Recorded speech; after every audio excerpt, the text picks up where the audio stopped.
c'est un discours clair, sans ambiguïté, qui s'est axé sur de réalisation et de faits concrets. Ce n'est plus un discours de projection, de l'énumération concrète de ce qui a été fait, de ce qui est en train d'être fait en réalité, et de ce qui a réjoui, ce qui a émerveillé la salle. Vous avez entendu à maintes reprises le chef de l'État revenir sur le fait, rappeler que c'est la première fois que ceci se fait au pays. C'est la première fois parce que beaucoup de ces choses qui ont été faites et qui ont été énumérées ici sont évidemment de l'ordre de ce qui est fait pour la première fois depuis que nous sommes au Congo. C'est ces routes qui ouvrent le Congo à son intégration globale de l'intérieur d'abord. C'est ces routes qui ouvrent le Congo à son intégration dans la région et à la possibilité qu'il devienne ce pays le plus attrayant, comme nous l'avons toujours rêvé. C'est ces réalisations diplomatiques que l'on voit, c'est cet engagement à sécuriser tout le monde, à donner de la vie, la santé, la scolarité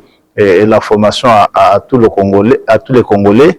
Et c'est aussi cette volonté de replacer le Congo sur la scène internationale comme pays solution, comme pays espoir, pays sur lequel les autres peuvent compter, parce que nous ne sommes plus que ce pays qui va commander, et c'est un pays vers qui les autres sont en train d'affluer maintenant.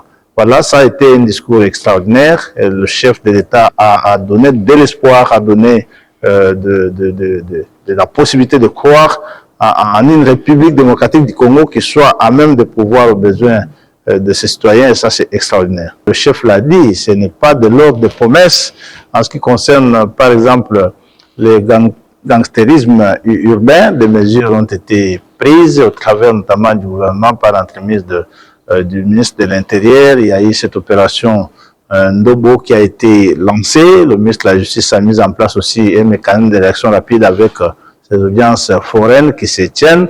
La promesse du chef, vous l'avez entendu, elle a été on ne peut plus claire, c'est-à-dire lorsqu'il rassure que cette fois-ci, 2 personnes surprises dans ces pratiques de banditisme urbain seront sanctionnées de la manière la plus résolue. En même temps, ceux qui se répandent ont leur place dans la République, notamment ceux qui doivent rejoindre l'équipe de bâtisseurs, de ces jeunes qui sont aujourd'hui des jeunes viables qui peuvent donner de l'essence et du sens à leurs familles respectives et à notre nation. Donc il y a ces 2 options. Ceux qui sont invités à revenir à la raison sont accueillis par la société, parce qu'en France au pays, les récalcitrants seront bien évidemment punis de manière exemplaire. Je crois que vous-même vous avez vu comment la salle, dans toutes ses tendances, dans toutes ses composantes de l'opposition, de la société civile, tout le monde a été rassuré par ce discours qui donne, comme j'ai dit, du concret. Et en réalité, nous avons besoin d'accompagner le chef, d'être avec cette grande ambition pour que plus que jamais le pays ne recule. Parce que là, les choses sont en train d'être faites, comme je l'ai dit ici, de la manière qu'elles n'ont jamais été faites, et que dans la plupart de nos villages, de nos territoires, nous voyons les engins traverser les brousses, tenter de rappeler que les gens doivent être visités par la route, notamment pour désengorger les milliers d'euros, pour donner la possibilité aux gens d'évacuer ce qu'ils cultivent et renforcer la conviction que lorsqu'on travaille, on peut évacuer. Parce qu'aujourd'hui, si vous allez dans nos villages, ça faisait un temps que les gens ne pouvaient plus même cultiver le sol, dans le sens que, après avoir produit, ça pourrissait.